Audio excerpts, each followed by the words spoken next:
All right, so we're going to travel back in time, about 2,500 years. But this isn't some dry philosophy lesson, I promise.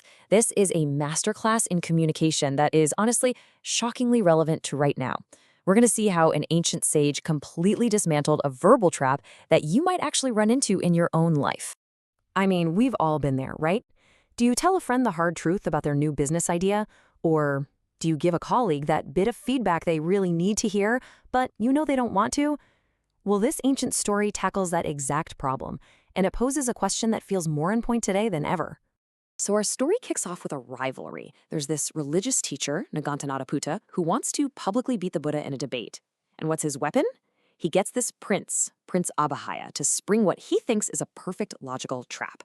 The mission is simple. Ask a question so clever that there's just no right answer. And this trap, it is airtight. The prince is told to ask, does the Buddha ever speak words that people don't want to hear? Now think about it. If he says yes, well then he's just like any other ordinary, harsh person. But if he says no, the prince is ready to call him out as a hypocrite, pointing to some sharp words he'd said about his cousin in the past. It's a brilliant checkmate. This metaphor just perfectly captures how inescapable this trap felt. I mean, Nigantha Nataputta wasn't just asking a question. He was forging a verbal weapon, this iron spike, designed to just completely corner the Buddha. There was no obvious way out. So the stage is set. Prince Abhaya goes to visit the Buddha, they share a meal, and then he springs the trap. The unwinnable question is asked. You can just feel the tension, can't you? How can he possibly get out of this one?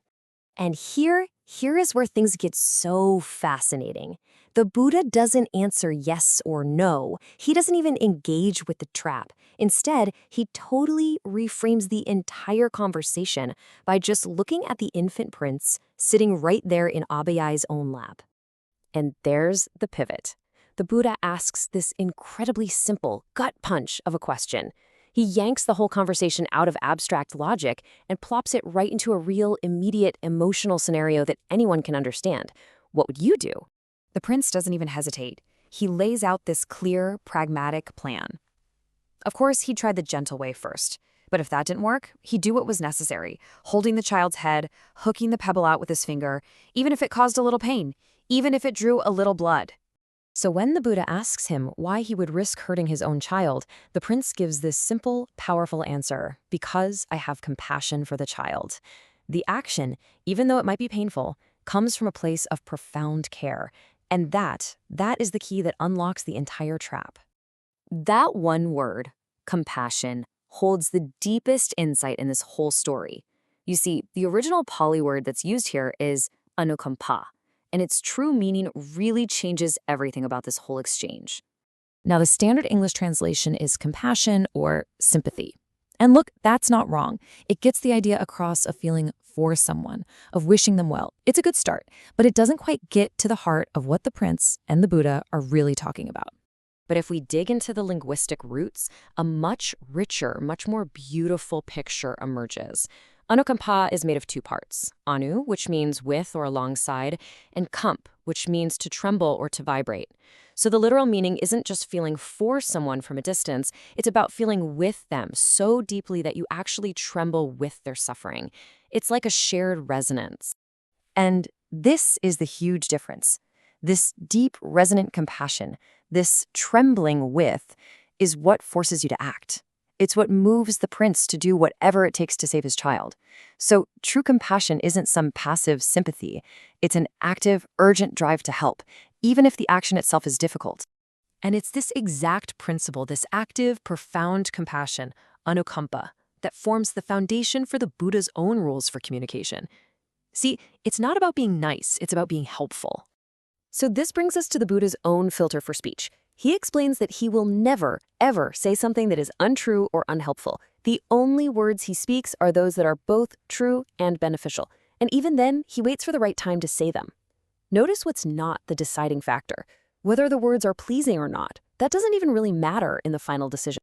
So ultimately, the motivation has to come from that trembling with compassion. The goal is to help someone remove the pebble from their throat, not to win their approval. This is really the root of effective ethical communication, a sincere, genuine intention to help. At this point, the prince is completely won over. He gets it. The logic clicks. But he has one last question. He's just so impressed by this masterful response that he has to ask, how did you even come up with that? It's a fantastic question, isn't it?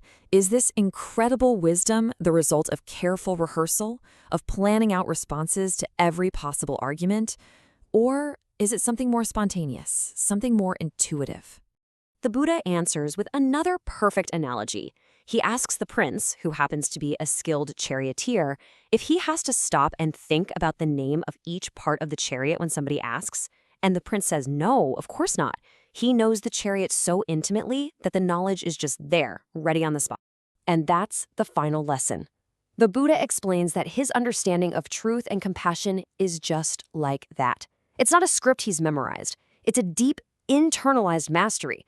The right words just emerge naturally in the moment because the underlying principles are so completely and thoroughly understood. So that leaves us with this to think about, right? In our own lives, in our jobs, in our relationships, how can we tell the difference between just being hurtful and being truly helpful? This ancient story suggests the answer lies in our intention. Are we speaking to win an argument, or are we speaking because we tremble with a genuine desire to help? It's a powerful filter for all of our communication.